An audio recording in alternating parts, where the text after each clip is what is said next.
Hi and welcome to Ask GMBN Tech, the weekly Q&A session all about mountain bike tech. If you're struggling to index your gears or choose how many volume spaces you need for your bike or setting something up tubeless, get involved in the comments down there. Don't be shy, ask a question, and if we don't get back to you, the amazing community of GMBN Tech viewers will probably help you as well. You're all awesome, so get involved. And if you like this sort of content, please don't forget to subscribe to the channel and tell your friends about us if they don't subscribe. We make 4 videos every week here on GMBN Tech, and they're all free for you to watch, so please get involved. Right, first one this week is from Isaac Martin, who says, can I file my 31.8mm stem to fit a 35mm bar? I've got a rental Apex stem. Thanks so much for your help. No, just no, forget it. Stay with 31.8 or it's new bars and stem time. Now, if you upgrade your stem to a 35mm stem, you've got the luxury of being able to pick either bar size because you can get a shim to take a 31.8mm bar up to a 35mm, but don't take material away from a stem. Ah, dude, like, if you like your teeth in your face, it's a bad idea, so just don't do that, please. Next question from Travis Thurston. I bought a full suspension bike in July. It's winter here in Australia, and I had the suspension set up with the RockShox Deluxe Select Plus sag being 25%. Now it's summer and hot, and I noticed it was feeling different, so I checked the sag. It's now 20%, well under the 30% recommended. Do I need to reset up my suspension each season, or could there be another reason? Well, like tyre pressure, air and suspension is affected by the temperature out there. Your tyres will generally feel a bit softer when it's cold and a bit firmer when it's warm. You're talking marginal amounts, and they're also affected with elevation. There's those of World Cup downhill racers that used to like measure their tyre pressure at the top and the bottom of runs so they could average what their better tyre pressure needed to be. Dave Garland used to do that with Danny Hart and a number of racers, and the difference between the two is quite astonishing, really. But I would say, for any rider out there, it's good practice to check your suspension pressures constantly. Check your sag, just, you know, you're lubing your chain, just check everything's okay on the bike. And don't forget, as well as temperature like fluctuations affecting your sag on your bike, the weight of you on the bike is going to affect things as well. So for a number of things, in summer you might be riding in, I don't know, vest and shorts. In winter you're going to be wearing loads more kit, you're going to be heavier. You might also have put on weight, you might be carrying a heavy bag. Any number of things can affect the sag on your bike. And if your sag isn't right, your bike's just not going to work well. Now, it's not a big job just to check it. That's what you've got the O-rings for, just to check. And even more helpfully on your bike, on the RockShox one, it's got the markings on the actual shock body and probably on the forks as well if yours is matching at the front end. And another thing to factor in that affects sag, of course, is if you've accidentally got your lockout on, that will do that. And if your pivot bearings are in bad condition. So if the back end of the bike's feeling notchy and not working correctly, that will give you an inaccurate reading on sag. So it's just a little bit of housekeeping, I'd say. Next up from Glicken. Hi, I've got a Shimano Dior 10-speed and I'd like to tighten the clutch to add more tension.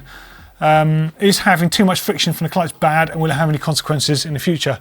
Yep, you can tighten the clutch on Shimano derailleurs within reason. There's only so far you can go with it. I did make a video, I can't remember if it was about tightening a clutch. I'm fairly sure I stripped down one of my mechs at home, so that's going to be hovering down there, and in that video I showed taking the clutch off and putting it back on and tightening it. So you can't do this with all models, but most Shimano ones you can. But be cautious, because it's very easy to over tighten it and A, damage it, and B, you'll kind of mess up your shifting, because when you're actually changing gear and the clutch is engaged, you've got to fight the power of that clutch spring as well. So don't go too far on there. There is another thing you could do if you're struggling with your chain flapping around, is you might actually have a chain that's slightly too long on your bike. If you want to know about chain length, we've got a video about that as well. That's going to be down there somewhere as well, provided our boys on AD have done their jobs. Next up from Tim Sadler. Are silent hubs more efficient? Hi Tim, by the way. Thanks for constantly liking and commenting on our stuff, it's great. I can't be the only rider who loves a buzz from a good rear hub, Chris King being a prime example. Oh man, that's a hub I will get one day. But are there actual benefits to riding with a silent hub, other than that I prefer quiet life? Well, yeah, I think so. Now, I've not ridden a Sprag clutch hub, but the Onyx hub uses a Sprag clutch system on there. So essentially, when you're rolling on it, it completely disengages. It's kind of the point of a silent clutch hub. And you would think by that being disengaged, and you're only spinning the axle and the bearings, the bike could roll faster. I've never actually ridden one to try that theory, but you would think that that's going to roll faster than engagement teeth clicking over each other or pulls doing their thing. There will be other factors, of course, the condition of the bearings, how many seals you've got on the hub, whether you're using grease or oil in your free hub. There's a number of things there. I'd actually like to try that test, and I'd like to try a sprag clutch hub just to try that for myself and find out. It might be a bit of a nerdy video, but I reckon you've got something in there about trying to make a bike roll faster and the things you can do. It could go a bit old school. I remember Andy Kiffin and a bunch of other mechanics back in the day for race bikes. They used to do things like removing free hub body seals and hub seals, and they used to replace grease and stuff in the bearings with like knitting machine oil and stuff like that. Anything possible just to get things to roll that little bit quicker. It all makes a difference. We've never done anything on that on this channel. Watch this space. And next one's from Marcus Nesbitt. Question for Doddy. Where do you get riding trousers for tall, slim people? I don't fit traditional sizes, small, medium, large, etc. as I'm 6'4" and I'm very slim, so I wear 30-inch waist, 36-inch length legs. Thanks for your help.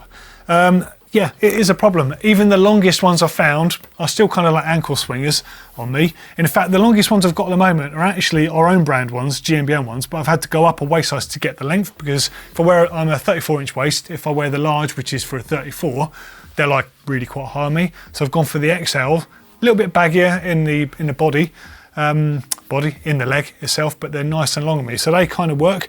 Nuke-proof ones are actually really good. The Fox ones, I love their waterproof one. I forget what it's called now. Someone down there will correct me. In fact, I've just about worn through my latest set. They are a bit shorter, but because of the cuff on them, they kind of sit in place really well.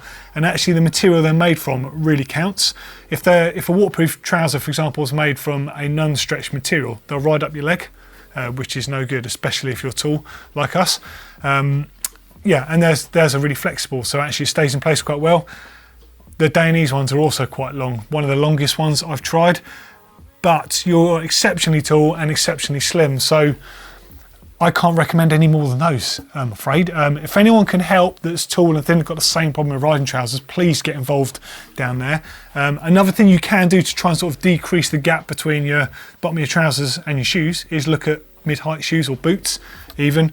I like that Shimano ME7. I've said this a million times. I've ridden every generation of them, and it's kind of like a mid, like running a half cab pair of Vans, something like that. It's just that little bit higher to just try and close up the gap. Next up from Reese Harrison. Hey, what would you do if you run tubeless and a tyre insert and you have a puncture out on a trail that requires using a tube? What do people do with the tyre insert? You get messy, that's what you do. You take it out, you get it all over your hands, all the sealant, you get it all over your riding jersey as you're trying to coil it up. It probably springs open, goes in your mate's eyes. Yeah, and that's it basically. And you have to find a way of lashing it onto your bag or carrying it home. They are a pain. And unfortunately, that is going to happen at some point. It's kind of why I choose to not use them. Though touch wood, I haven't been in a position where something like that's been a thing.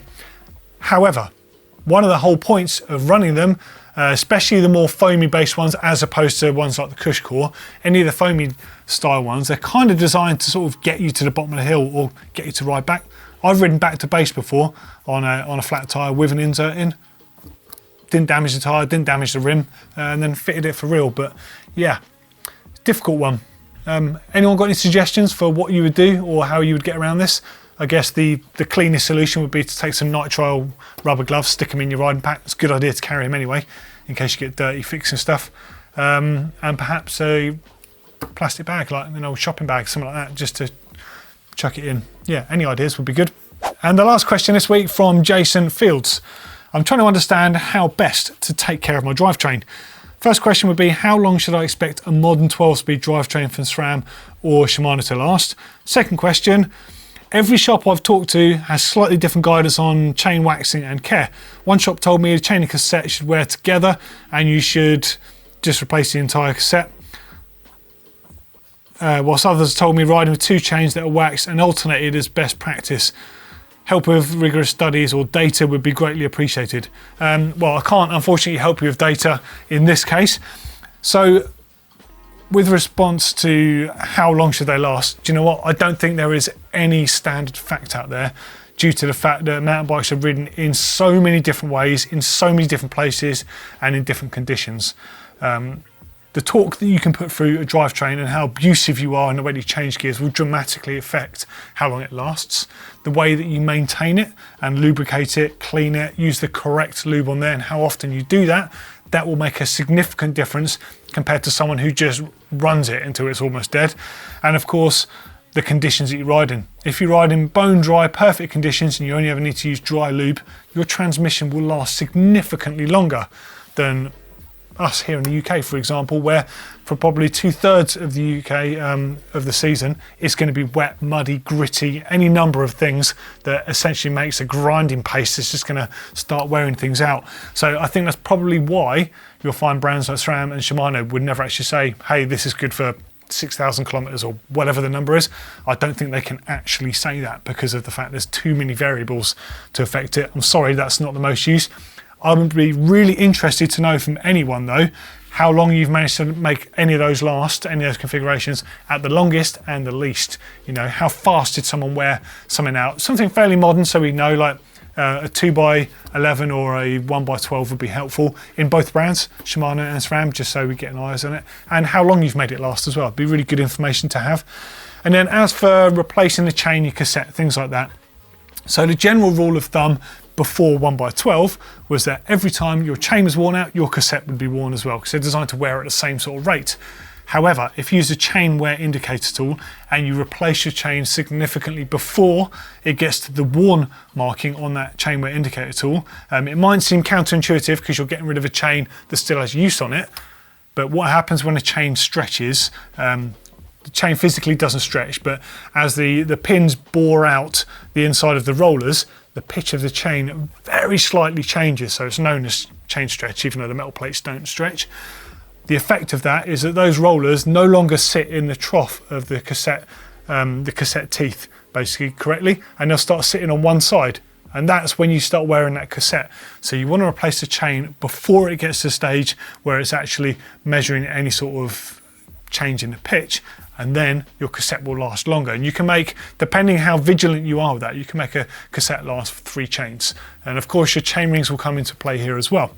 Now it's a little bit different with a 1x12 system because they also designed a chain ring specific to the system. So you do have to do the same thing and try and replace the chain as frequently as possible in order to keep the others going. Also, I would be interested to know from people with the 1x12 how you've managed to make that work yourself. It's kind of up to you. Again, there's no fixed guideline on this, but my general rule of thumb that I've always managed to work by is I've managed to get 2 chains to 1 cassette. With a ratio, that's pretty good, because if you replace a chain and cassette every time with the more expensive 12-speed cassettes, then yeah, it can get quite expensive. As always, any recommendations from anyone else that can help with that question, please do get involved. Thanks everyone for the great questions. Keep them coming. We love answering them. See you on next week's show. Take care.